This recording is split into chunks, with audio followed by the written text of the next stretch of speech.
여러분 안녕하십니까. 여수 MBC 뉴스데스크입니다.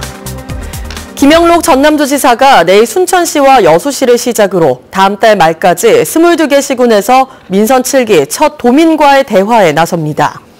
전라남도는 이번 도민과의 대화가 내 삶이 바뀌는 전남 행복시대 원년에 맞춰 도민 제일주의를 실천하고 지역의 현안과 애로사항을 들어 도정에 적극 반영하기 위해 도민과 함께 토론하는 자리가 될 것이라고 밝혔습니다.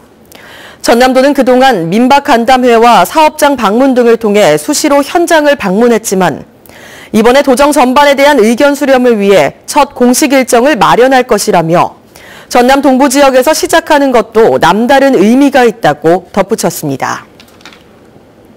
여수 중림지구의 인구가 증가하면서 출장소 신설에 대한 요구가 커지고 있습니다.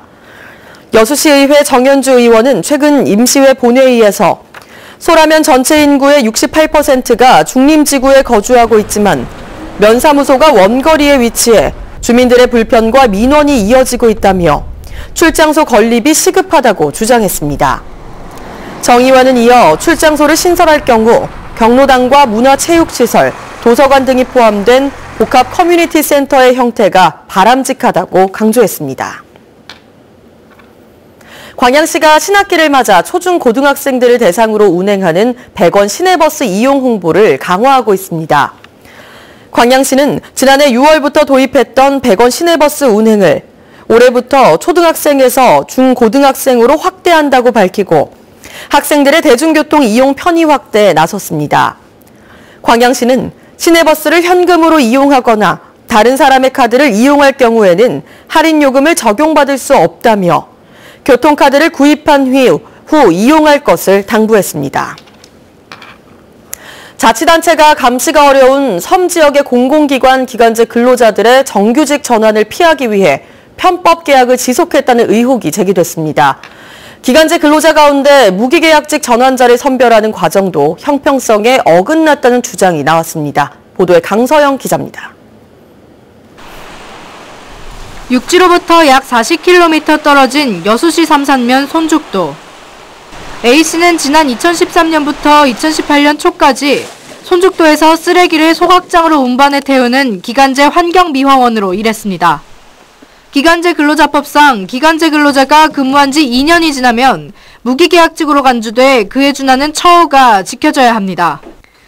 그럼에도 여수시는 4년 5개월간 1년 간격으로 A씨를 기간제 근로자로 고용해왔습니다. 이른바 쪼개기 계약을 통해 정규직에 준하는 무기계약직 전환을 사실상 막아온 겁니다. 우리가 됐을 때부터 이제 무기계약직이 언제 되냐고 이제 물어봤을 때 시효만 나면 무조건 해준다는 식으로 이렇게 해왔어요. 그 기대감으로 지금까지 일을 해왔는데 4년 반 돼요.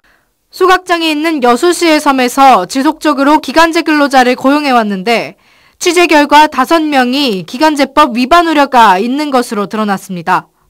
문제는 이뿐만이 아니었습니다.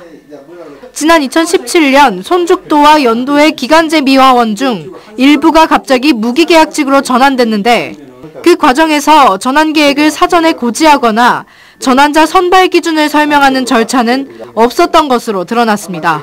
10월 달쯤에 그 여수 가서 건강검진 해야 되고 뭐 서류를 해야 된다고 여수시에 가야 된다고 그러더라고요. 네. 그래서 알았죠. 당시 미화원 무기계약직 전환 과정을 담당했던 여수시 공무원은 마을에서 평판이 좋고 트럭 운전이 가능한 한 명을 내부의 추천을 통해 전환했다고 설명했습니다. 자격증인가? 네네. 그분도 그것도 소유하고 계셔가지고 네. 그리고 마을 그 일에 적극 참여해서 네네. 마을 일도 잘 도와주시고 네. 마을 평판이 좋았던 것 같아요. 그때 당시 저희들 공무지 전환은 그냥 내부적으로 추천받아서 그 인사위원 넘겨서 그런 식으로 지금 했던 게 가능이었거든요. 같은 조건이었음에도 무기계약직으로 전환되지 못했던 직원들은 이 같은 기준과 절차를 납득하기 어렵다고 토로했습니다. 한 사람만 우리도 알지 못하는 사이에 몰래 어떻게 해줘가지고 하면은 당연히 불만이 나오겠죠. 일종 대형 면허가 있으면 운전을 할 수 있죠. 이 사람도 있어요. 제가 휴가 갔을 때 누가 없냐고요. 그럼 동네 청소 안 해야죠.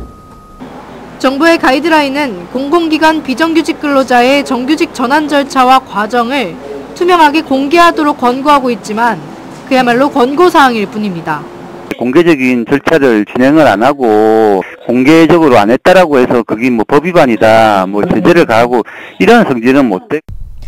외부와의 접촉과 감시가 어려운 섬 지역 공공기관에서는 부당한 노동계약이 이루어지고 있다는 목소리가 커지고 있습니다. MBC 뉴스 강소영입니다. 고흥군이 오는 2021년까지 드론 산업 생태계 조성을 위한 드론 특화 지식산업센터 건축 설계안을 최종 확정했습니다. 고흥군은 최근 드론 특화 지식산업센터 건립을 위한 설계 공모 평가와 업체 선정 심사를 통해 공모에 참가한 5개 업체 가운데 휴먼 플랜의 공모작을 최종 선정했으며 상반기 안에 모든 설계 용역을 마치고 8월에 착공해 2021년 준공되면 위탁 운영할 예정이라고 밝혔습니다. 드론 특회 지식산업센터 건립 사업은 고흥만 간척지 항공센터 부근에 국비 125억 원 등 총 178억 원을 들여 중소벤처기업 입주 공간과 창업 보육센터, 드론 체험장 등을 건립하는 사업입니다. 광양시가 미취업 청년들을 대상으로 드론 공공서비스 지원단을 모집합니다. 광양시는 행정안전부 주관 지역주도형 청년 일자리 사업 공모에 드론 공공서비스 지원단이 선정돼 오는 20일까지 미취업 청년들을 대상으로 모집에 나섭니다. 드론 공공서비스 지원단은 드론 국가자격과정 교육과 자격 취득 전 과정을 무상으로 지원받고 교통, 화재 등 사회재난 발생 때 현장 정보 수집은 물론 산불 감시에 나서게 됩니다. 합숙 형태로 학교 운동부를 운영하는 것은 현행법으로도 불법입니다. 그러나 최근 10년간 전남 지역 18곳에 학교 운동부의 합숙소가 신축됐는데요.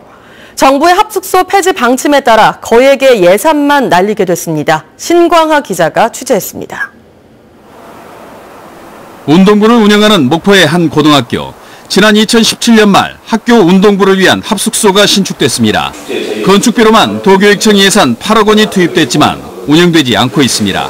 동아리 공간이라든가 다른 활동 공간으로 바꿔서 전환시켜서 사용할까 생각 중에 있습니다. 또 그렇게 가야 된다고 생각을 합니다. 최근 10년간 전남 지역 학교에 들어선 운동부 합숙소는 모두 18곳. 건립 예산으로 87억 원 넘는 돈이 지원됐습니다. 합숙 형태 훈련은 현행 법으로도 불법입니다. 그러나 외지 학생 유치를 위해 운동부 합숙소를 유치하는 학교도 많아 도교육청이 불법 시설에 예산을 지원했다는 비판이 일고 있습니다. 현재 점검단을 운영하고 있으며 1월 31일까지 1차 마무리하였고 2차 점검은 지금 현재 2월 12일부터 2월 26일까지 실시할 예정입니다. 문제는 현재 전남 학교에 재학 중인 외지 출신 학생 선수들입니다. 당장 숙식 등 생활 문제뿐만 아니라 위장 전입 등 법적인 문제를 해소해야 하기 때문입니다. 현재 재학 중인 운동부 학생들에 대한 어떤 철저한 대책을 먼저 강구하고 합숙소를 폐지하든 유지하든 이런 방법이 나와야 된다고 생각합니다. 도내 학생 선수 육성학교는 224개교, 학생 선수는 3,200명이 넘지만 합숙소 운영과 합숙 훈련 상황 등 대책의 기본이 되는 현황 자료조차 제대로 파악되지 않고 있습니다. MBC 뉴스 신광하입니다.